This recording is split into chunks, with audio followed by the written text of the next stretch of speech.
Okay, so I think mainly for homeowners when they are contemplating between contractors or interior designers, which one to engage. Other than I think the designs factor itself, there's also factor in terms of costing.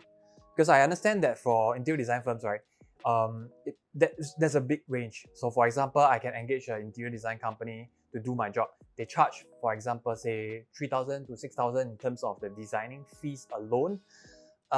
Then there are also designing companies or contractors that charge $500 for the deposit alone, and they can get the job done based on what you have brought to them, the floor plans and the sketches. So anything that we need to be aware of as a homeowner in terms of the expectations on quality of work, the design, or what's coming up?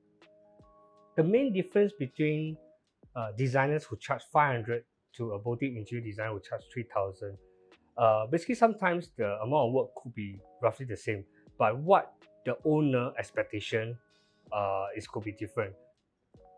The owner may expect much more, should expect much more from a $3,000 design fee because you're supposed to pay an interior design services, and these services can cover a wider scope and deeper insight of how these space are being created.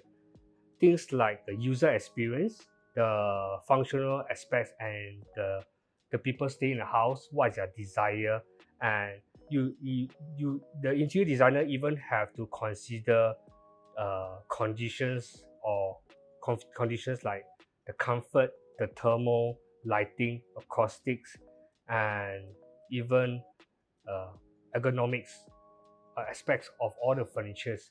It's a deeper thought and insight of what you expected an interior design should give, rather than the $500. Most of them, the $500 will offer just maybe a few artist impression of the space and some basic drawing of the carpentry. You may not even expect much, but of course I do know some of the contractors who is very dedicated to offer as much drawings, but of course the expectation could be different. Now what I want to advise is the owner expectation of what $3,000 should be expecting more.